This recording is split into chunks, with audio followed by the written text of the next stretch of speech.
오늘 신명기 1장 30절에서 33절 말씀 가지고 함께 가시는 하나님, 다 같이 한번 해봅시다. 시작. 함께 가시는 하나님.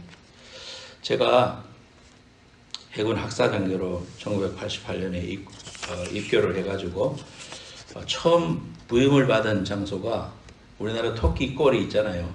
토끼 꼬리 거기 장기갑 등대라는 곳이 있습니다. 그 산에 레이더 사이트에서 근무하게 됐습니다. 상황실에서. 그러니까 이제 결혼도 했고 신혼을 해군 아파트에서 지내게 됐습니다. 그래서 쏘이지만은 상장교이기 때문에 24시간을 주주야야 비비로 이렇게 돌아가면서 주간, 야간, 비번 이렇게 하면서 이제 당직을 쓰거든요. 그래서 간첩선이 내려오는가, 북한에 하여튼 뭐 오는가 이런 것들을 잘 보고 여차하면은 구룡포에 있는 고습정 부대에 연락해가지고 출동해가지고 나가서 검색하고 그런 역할을 했습니다. 근데 군대 아파트가 너무 좋은 곳에 있었어요. 앞에 보면 동해바다가 쫙 보이고요. 그래서 너무 좋은 시간을 보냈죠. 그리고 이제 군대에서 2년 무장 경련대회라는 걸 했어요. 그래서 너 나가봐라 해가지고 나가서 1함대 오른쪽에 있는 동해에 있는 그 전체 관할하는 거기에서 예선을 해가지고 1등을 했어요. 그래서 1함대 대표로 해군본부 대방동에 있는 해군본부에 가서 전국에 있는 해군 해병 다 합쳐서 이제 출전 선수들이 나가서 2년 무장 경련대회를 했습니다. 한 7분 동안 이제 연설하는 거죠. 근데 이제 저는 전도사 하다가 왔으니까 사람들이 어떻게 하면은 페이 어텐션 하는가 이런 걸 알잖아요. 당당히 1등을 했습니다. 그래서 해군 참모총장상을 받았고 그렇게 하니까 이제 귀환을 하니까 대령이 부대장인데 너무 좋아하고 걔가 어디 출신이야 이렇게 물어볼 거 아니에요. 왜 장교들이 그러면 102 방어전대 그 포항에 있는 거기 사람이라고 그러면서 자기가 인식이 되니까 진급하는 데 도움이 되고 그래서 나보고 뭐라고 하냐면은 어서위 네가 원하면은 제대할 때까지 여기서 있게 해줄게 그랬습니다. 그래서 난 속으로 얼마나 좋아했는지 모릅니다. 경주도 가깝지 해군이지만은 내가 직업군인도 아니고 그냥 육상 근무만 하다가 내리면 좋잖아요. 그래서 좋습니다 그랬는데 1년 그렇게 잘 지내다가 1989년 12월 23일 날 전보가 내려왔어요. 어디로 가라. 그래서 오상준 너는 저 검은도로 가라. 그래가지고 검은도로 배로 난 겁니다. 눈앞이 깜깜하죠. 이걸 그리고 막 부대장은 자기가 개런티 해줬는데 그게 이제 해군 본부 차원에서 육상에 있던 사람을 해상으로 보내고 배 타던 사람을 다시 육상으로 이제 교체를 하니까 아무도 그렇게 할 수 없는 그런 상황이었습니다. 그래서 제가 그렇게 해서 해군의 명령을 받아서 임신한 우리 아내를 경주에다 갖다 놓고 저는 여수 가서 하룻밤 자고 여수에서 배를 타고 고속배를 타고는 들어갔습니다. 이 윤선도가 유배 갔던 유거지거든요. 이 검은도가 정말 아름다운 곳이지만은 그때의 심경이 아름다운 게 눈에 보이겠습니까? 그래서 참 나는 정말 엑셀런트하고 내 해군 본부에서 사람들을 가르치는 좋은 장교라도 해야 될 텐데 하나님 왜 나를 이쪽으로 보내실까? 그때는 크리스마스도 눈앞에 다가왔지만 참 마음이 착잡했습니다. 결론적으로 말하면 하나님이 그곳으로 보내셨어요. 그곳에 덕전교회라고 장로교회가 있는데 목회자가 비었어요. 그래서 하나님 그쪽으로 보내서 저는 일반 장교였지만 군목이 아니었지만 그곳에서 설교를 하게 됐습니다. 목회를 하게 됐습니다. 그래서 거기서 목회를 하고 또 주일날 설교하고 또 아픈 사람의 신방도 하고 그렇게 하면서 그곳에 지냈어요. 그리고 군 생활도 하고 감사한 거는 내가 주일날 설교하는 동안에 비상에 한 번도 안 걸려서 끝까지 예배를 인도할 수 있었다. 그것도 하나님의 은혜였습니다. 눈앞이 캄캄한 그런 순간이 왔을 때 하나님의 그 깊은 오묘한 섭리와 또 뜻을 이해를 못하면 힘이 든 겁니다. 힘이 들죠. 깜깜하고 그 사실이 하나도 안 기쁘고 즐겁지도 않습니다. 그런데 지금 돌아와서 생각하니까 합력하여 선을 이루시고 하나님이 인도하셨으니까 나는 감사하고, 그처럼 아름다운 섬에 그때 나온 이후로 두 번 다시 못 들어가 봤습니다. 너무나 아름다운 곳이었고 나중에는 참 귀한 곳이었다. 사명을 감당할 수 있었다. 그렇게 생각합니다. 우리가 오늘 본문 말씀은, 신명기 말씀은 모세의 설교 3편이 있습니다. 족과 꿀이 흐르는 가나안 땅이 보이는 입구까지 도착을 했어요. 멀리 산에서 저곳을 바라보면서 이스라엘 백성들한테 설교를 3편 했어요. 그 3편 중에 이제 첫 번째 것이 신명기 1장인데요. 과거에 하나님이 우리를 이렇게 인도해 주신 것을 생각하면서 너희들이 용기를 가지고 나아가서 저들을 정복해라. 이렇게 말씀해 주는 그런 설교가 오늘 본문 말씀입니다.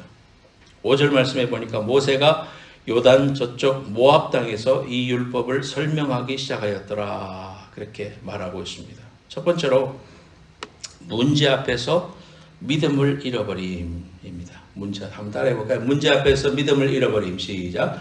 문제 앞에서 믿음을 잃어버림. 27절과 28절 말씀 앞으로 좀 가서 볼까요? 27절. 장막 중에서 원망하여 이르기를 여호와께서 우리를 미워하심으로 아모리 족속의 손에 넘겨 멸하시려고 우리를 애굽 땅에서 인도하여 내셨도다. 28절.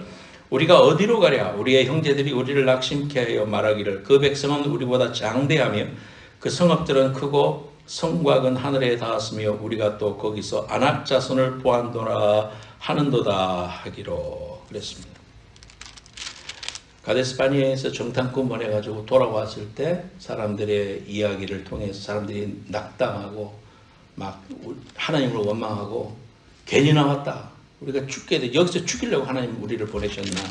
그러면서 낙심했던 그 상황을 이야기를 하는 겁니다. 힘겨운 문제 앞에만 서면은, 그러면은 문제만 보고 나만 보면 낙심하게 됩니다. 두려움에 사로잡히게 됩니다. 두려움이 없는 사람이 어디 있습니까? 두려움이 오게 되어 있습니다. 이스라엘 백성들이 함께 해주시고 일해주시고 오늘날까지 인도해 주신 그 하나님을 망각해버리고 까맣게 잊어버리고 우상까지 만들죠. 여러분들 성경 읽어서 알지만 모세가 십계명 받으러 올라간 사이에 금송아지를 만들잖아요. 그래가지고 출애굽기 32장 1절에 백성이 모세가 산에서 내려오미 더딤을 보고 모여 백성이 아론에게 이르러 말하되 일어나라 우리를 위하여 우리를 인도할 신을 만들라. 이 모세 곧 우리를 애굽 땅에서 인도하여 낸 사람은 어찌 되었는지 알지 못함이니이다. 기도를 하고 문제가 왔을 때 하나님을 매달린다고 하는데 응답이 더디 온다든지 또는 너무 힘들어 지친다든지 그러면은 사람들이 다른 것을 의지하게 됩니다. 상황을 의지하려고 하고 사람을 의지하려고 하고 마음의 위로를 주는 그러한 일들을 찾아서 하나님을 까맣게 잊어버리는 그러한 일을 하게 됩니다. 우리가 성경을 통독하면서 늘 고백하는 내용이 뭐냐 하면은 야 어쩌면 이렇게 이럴 수 있을까? 홍해바다를 가르고 또 장자를 죽이는 그런 엄청난 일을 10가지 재앙을 통해 가지고 구름 기둥과 불 기둥으로 인도해 준 하나님을 경험해 놓고도 어찌하여 이스라엘 백성들이 이렇게 어리석을 수 있을까 생각하는데요. 하나님이 왜 이런 내용들을 성경에 주셨느냐 하면은 우리의 모습을 보는 겁니다.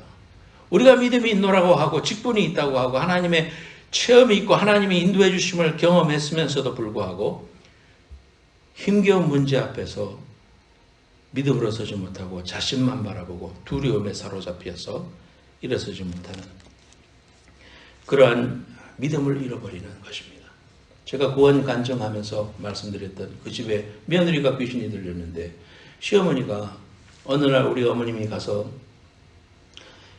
이제 계속해서 그 시어머니한테도 교회 나오셔야 돼요. 그래서 이제 막 전도를 하러 갔는데 뽕나무를 먹이는 그런 천이었습니다. 뽕 알잖아요. 뽕나무를 이렇게 가지를 쳐가지고 이렇게 큰 이런 사반에다가 이렇게 놔두면은 누에가 쫙 이렇게 깔아먹습니다. 그러면 그 방에 누워 있으면요, 그 깔아먹는 소리가 비 오는 소리 같아요. 쫙 하면서 그 소리가 들립니다. 촌에서 산 사람은 알아요. 이게 이제 그거 해가지고 또 치우고 또 다른 건 뽕잎 줘야 되고, 아주 작을 때는 이렇게 썰어가지고 위에 덮어주지만은 이 정도 커졌을 때는 나무를 가지를 쳐서 그 가지를 먹게 한다고요. 뽕나무가. 그렇게 이제 하는데 얼마나 바쁩니까? 근데 우리 어머님한테 그 시어머니가 컴플레인을 하는 겁니다. 아이고 교회 가면 낫는다 그래가지고 이 교회 사람들도 오게 하고 그렇게 했는데 하나도 낫지도 않고 바빠 죽겠는데 그러면서 뭐 컴플레인을 하고 막 이제 안 한다고 막 이러면서 뭐 그러는 거예요. 막 정성을 쏟고 밤을 세워주고 막 귀신 들린 사람하고 아무도 밤샘이 안 하려고 그래요. 무서운데 누가 밤샘이 하면 우리 어머님 믿음으로 그 밤샘이 하면서 그렇게 하면서 고치고 왔는데 빨리 안 된다고 막 컴플레인하고 말이야. 하나님의 역사를 눈앞에서 봐놓고도 그렇게 하는 거예요. 어머니가 이 불다구가 났어요. 불다구가 나셨어요. 교회대 이야기해서 가지 맙시다 우리 그만합시다 이러면서 그거 가지 맙시다 이제 저 은혜도 모르고 정말 그러면 오늘 저런 이야기 드립니다. 마음이 너무 상하셨어. 그래도 또 교인들이 아유 그래도 가야죠. 그래서 그날 저녁에 다시 또 거기 방문을 해서 이렇게 예배를 드리는데 그 어머니 옆에 나도 이제 앉아 있었어요. 그랬을 때 그 시어머니가 그 예배를 드리는 도중에 막 회개를 하고 그 부분도 그분도 막 자빠지면서 그런 역사가 있으면서 회개를 하고 완전히 그 집이 헌신되는 그런 일들을 경험했습니다. 하나님이 인도해 주시고 축복해 주시고 정말 하나님이 우리에게 은혜 주셔서 이렇게 살고 있는데도 불구하고 조금만 불편하면 조금만 몸이 아프면은 하나님을 향해서 하나님을 신뢰하지 못하는 이러한 연약한 인간의 모습, 문제 앞에서 믿음을 잃어버리지 말고요. 그럴 때일수록 하나님 말씀 붙들고 하나님께서 이 일을 통해서 선하신 그 하나님이 합력하여 선을 이루시고 축복해 주시고 뚫고 나가게 해주시고 내가 감당할 수 없으면 피하게도 해주시고 넘게도 하시고 또 힘을 주셔서 이기게도 하실 그 하나님을 꼭 의지할 수 있는 여러분 되시기를 예수님으로 축원합니다. 두 번째 따라하세요. 하나님이 함께 하신다. 30절 말씀해 보니까요. 너희보다 먼저 가시는 너희의 하나님 여호와께서 애굽에서 너희를 위하여 너희 목전에서 모든 일을 행하신 것 같이 이제도 너희를 위하여 싸우실 것이며 그렇게 했습니다. 과거도 그렇게 함께 했던 것처럼 미래도 함께 해주시겠다, 싸워주시겠다는 그런 말씀이잖아요.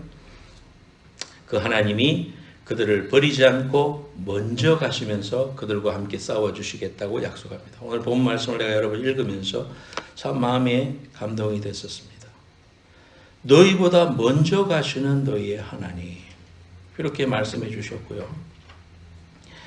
너희보다 먼저 거기에 도착한다 그랬습니다. 그래서 우리는 혼자라는 생각이 있으니까 두려운 거예요. 근데 하나님은 나보다 먼저 가시고 준비하십니다. 주님이 이 땅에 오셔서 승천하실 때도 그랬잖아요. 너희는 마음에 근심하지 말라. 내가 이제 가서 초소를 예비하고 너희를 오게 하겠다. 예수 그리스도께서 우리에게 항상 먼저 여호와 이레로 준비해 주시는 하나님이신 것을 우리가 보게 됩니다. 마음이 감동되고 참 우리 마음속에 하나님이 이렇게 좋으신 분이구나 그런 생각을 했습니다. 오늘 아침에 이렇게 하늘을 쳐다보는데 구름 사이로 파란 하늘이 보여요. 그래서 야 하늘이 저렇게 파랄까? 그래서 하늘은 왜 저렇게 파랄까? 그런 생각을 했어요. 그래서 이제 검색을 하고 이렇게 연구를 해보니까 빛이 이렇게 들어올 때 공기의 분자가 이제 굴절을 시키는데 이제 빛이 반사되게 이렇게 들어와서 굴절이 되잖아요. 그럴 때 짧은 그 빛의 파장을 가진 파란색이 제일 먼저 반사하고 그래서 그 일 때문에 우리 눈에는 하늘이 저렇게 코발트색으로 보인대요. 근데 이제 해가 넘어갈 때가 되면은 해가 저 멀리 이제 멀어지니까 중간에 공기 분자가 너무나 많아진대요. 그래서 이 가시광선이 길어지는 붉은색이 그때부터 보이기 시작한대요. 그래서 우리가 저녁 노을을 보면은 붉은 저녁 노을, 아름다운 저녁 노을을 볼 수가 있다는 겁니다. 그래서 제 마음속에 그것을 읽으면서 그런 생각을 했습니다. 야, 하나님 너무 감사합니다. 이 지구를 이렇게 만드시고 또 이렇게 아름다운 하늘과 또 저녁 노을을 바라보면서 하나님의 그 솜씨와 은혜를 바라볼 수 있게 해주신 하나님. 꽃이 붉은 것도 붉은 빛만 반사해서 눈에 보이니까 그것이 붉구나. 하나님 이런 걸 다 디자인하셨구나. 우리가 무엇이라고 우리에게 이토록 귀한 은혜를 누리게 하시나 하면서 마음에 큰 감동이 됐었어요. 이야, 하나님의 은혜가 너무 놀랍다. 그 하나님은 오늘 내가 가서 예배한다고? 그 위대하신 분을 감히 예배한다고? 너무 감사하구나. 이거는 하나님이 우리에게 주신 보통 축복이 아니구나. 그 신묘막측하신 분, awesome God, 영어로 You are almighty, You are awesome God 하면서 그렇게 고백하게 되더라고요. 사랑하는 여러분, 출애굽만 시켜놓고 그들을 떠나시는 분이 아니라 가나안 땅에 가기까지 함께 하시겠다는 말씀이에요. 아버지 손을 잡고 가면 아이는 어디를 가나 두렵지 않잖아요. 인생길에 우리 홀로 가는 것이 아닙니다. 모세가 죽기 전에 다시 이스라엘 백성에게 했는 마지막 세 번째 설교에 보면 유언이 나오는데 신명기 31장 6절에 너희는 강하고 담대하라 두려워하지 말라 그들 앞에서 떨지 말라 이는 내 하나님 여호와 그가 너와 함께 가시며 결코 너를 떠나지 아니하시며 버리지 아니하실 것임이라 그랬습니다. 모세가 하나님이 함께 하시니까 강하고 담대하라 이렇게 부탁했던 것처럼 하나님이 오늘 저와 여러분들에게 그렇게 말합니다. 강하고 담대하라. 하나님이 주신 그 땅에 들어가서 그 땅을 차지하라. 그리고 8절에 그리하면 여호와 그가 네 앞에서 가시며 너와 함께 하사 너를 떠나지 아니하시며 버리지 아니하시리니 너는 두려워하지 말라 놀라지 말라.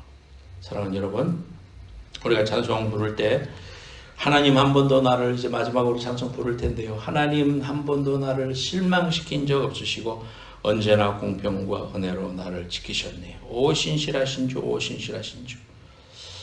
이 곡을요, 이 곡을 쓴 최영덕 씨가 학생 때 썼어요. 학생 때. 학생 때 썼고 그때도 물론 많은 육신의 고난도 있었지만은 그러나 그 이후에 당했던 고난에 비하면 아무것도 아니었습니다. 그 나태밤달이라고요 공동체를 만들기도 하고 소책자를 만들어가지고 전국에 뿌렸고요. 얼마나 많은 영향력을 미쳤는지 몰라요. 찬미성교단을 만들고 그렇게 해갖고 한국교회에 영향을 미쳤고 우리가 잘 알던 1000곡집, 3000곡집, 2000곡집 다 손으로 그려가지고 재능이 많습니다. 근데 노아라고 딸이 있었는데 뇌종양으로 죽게 됩니다. 또 삶에 어려움이 와서 목소리가 안 나와서 7년 동안 말을 못하게 됩니다. 정말 어려움을 많이 겪었습니다. 그래서 2019년에 제가 한국 가서 굿라이프 집회를 하다가 청주에서 집회를 할 때 청주 근교에서 공동체 생활을 한다는 말 듣고 전화번호를 달라고 그래가지고 전화를 했습니다. 그래서 그 형님이 우리 집회에 왔습니다. 그래서 그분이 주옥과 같은 노래를 많이 지었잖아요. 우리가 하나님 한 번 더 이것들 지었을 뿐만 아니라 우리가 잘 아는 찬양 나의 하나님 나의 힘이 되신 여호와여 그 다음에 가서 제자 삼으라 뭐 이런 많은 곡들을 지었죠. 그 중에서 특별히 이 곡 그것이 내 마음에 와서 저녁을 같이 먹으면서 형이 이 곡을 지었을 때는 1980년대인데 그때 했던 고백이 참으로 놀랍습니다. 잘 부르면서 너무나 은혜 받습니다. 근데 솔직히 한번 말해보시오. 지금도 똑같은 고백입니까? 하나님 앞에 신실하신 하나님이라고 그렇게 고백합니까? 내가 그렇게 물어봐 진지하게. 그랬을 때 최영덕 간사님이 그럼 그 수많은 역경을 거쳐온 사람이 하는 고백, 자신의 신앙 고백, 그때나 지금이나 동일하지 하나님은 신실하신 분이지 그렇게 저에게 말씀해 주셨어요. 제 마음에 큰 감동이 됐습니다. 하나님 앞에 두려워하거나 놀라지 맙시다. 세 번째로 미래를 인도하실 하나님을 믿고 가나안 땅을 향해서 가자는 것입니다. 미래는 하나님 손에 있어요. 귀신들은 과거를 맞추기도 하죠. 점치러 가면 과거를 맞추잖아요. 과거는 지나온 것에 대해서는 악한 영들도 알 수 있지만 미래에 대해서는 알 수 없어요. 미래는 하나님이 역사를 지고 계시기 때문이에요. 미래를 알면 두려워하지 않습니다. 어제 보니까 손흥민이가 골인을 넣었더만요. 13번째 골을 넣었다고 해요. 그래서 오랜만에 골인을 넣었어요. 왜냐하면 아시안컵에 차출되고 이러면서 2달 동안 공백이 있었는데 또 많은 어려움을 겪고 그래가지고 해프닝이 있어서 이제 영국으로 돌아갔는데 골 맛을 봤어요. 40m를 홀 단독 질주하면서 골인을 넣어가지고 그래 하더라고요. 그 유튜브에 3대1로 이겼다. 토트넘이 3대1로 크리스탈 팰리스를 이겼다. 이제 결과를 알고 들었는데 아니 먼저 한 골을 먹는 거야. 토트넘이. 이겼다며. 그런데 그 경기가 안 풀려요. 진 거 아니야 이거? 이런 생각도 들어요. 그렇지만은 결과를 앞에 써놨기 때문에 3대1로 이겼다는 걸 알기 때문에 계속 보고 있으니까 정말 2골이 들어가고 역전을 하더니 쐐기골로 손흥민이가 기가 막히게 넣더라고요. 그래서 손흥민 선수가 MVP가 됐습니다. 알고 보면은 불안하지 않습니다. 라이브로 보면은 너무너무 막 사람들은 페널티킥 차는 것도 못 봐. 그래서 막 딴 데 보고 있어. 그거를 눈을 뜨고 못 봐가지고 그 정도로 막 이게 떨리는 거예요. 우리에게도 당한 일도 이기는 법은 미래를 알고 계시는 그 하나님만 꼭 붙잡으면 되는데 그 하나님을 안 붙잡고 다른 거를 붙잡으려고 하니까 마음이 떨리고 삶이 힘든 거예요. 평안이 없는 거예요. 33절 다시 읽을게요. 그는 너희보다 먼저 그 길을 가시면 장막 칠 곳을 찾으시고 밤에는 불로 낮에는 구름으로 너희가 갈 길을 지시하신 이시다. 하나님께서 주도 면밀하게 우리를 인도해 주고 계신다는 사실을 여러분 믿으시기를 축원합니다. 이거를 흔들려고 거짓말을 자꾸 치는 악한 마귀가 우리 마음을 자꾸 흔들어요. 그럴 때마다 말씀으로 이기는 거예요. 두려워 말라, 놀라지 말라. 내가 너와 함께함이라. 이 말씀이 마음속에서 강하게 와서 그 두려움을 이기는 거예요. 의심의 그림자가 올지라도 찬송을 열심히 부를 때 성령이 충만해져요. 그래서 하나님의 영이 임합니다, 여러분. 하나님의 영이 여러분 찬송 부르면 하나님의 영이 충만해져요. 그래서 이기게 하시는 거예요. 그래서 찬송을 열심히 부르고 말씀을 열심히 읽어야 됩니다. 여러분 가정 예배 때 여러분들 지금 열심히 하고 있는지 모르겠지만은 가정 예배 시편 23편 말씀을 2번 소리내서 읽잖아요. 말씀이라는 것은 내가 입으로 고백해서 그것이 내게 들릴 때 더블로 축복이 와요. 그래서 말씀으로 읽고 소리내고 아멘하고 자꾸 따라하고 하는 게 이게 영적인 법칙이에요. 굉장히 중요해요. 말씀은 운동력, 에너지라고 그러잖아요. 하나님의 말씀은 살았고 운동력이 있어. 그렇잖아요. 움직인다 이거예요. 그래서 하나님의 말씀이 자꾸 내게 통과되면 다 죽어가던 사람도 일어나고 하나님의 은혜로 다시 용서숨치는 그러한 힘을 우리가 얻게 됩니다. 그래서 요한 나의 목자시니 내가 부족함이 없으리로다. 그래서 말씀을 쭉 읽으면서 야 정말 어려울 때 이 말씀을 썼지. 다윗이 왕이 되기까지 또 왕이 되고 나서도 어려움을 수없이 당했지만은 그런 상황에서도 하나님의 인도하심을 믿었어요. 미래를 하나님께 온전히 맡겼어요. 그렇기 때문에 다윗은 하나님 앞에서 항상 승리할 수 있었고 하나님의 인도하심을 받았다는 사실을 알아야 됩니다. 로마서 8장 28절에 우리가 알거니와 하나님을 사랑하는 자 곧 뜻대로 부르심을 입은 자들은 모든 것이 합력하여 선을 이룬다고 했습니다. 하나님이 내 삶을 인도해 주실 것이라는 확신을 가지고 두려워하지 말아야 됩니다. 그리스도인의 5가지 확신이 있습니다. 손 한번 이렇게 펴셔보세요.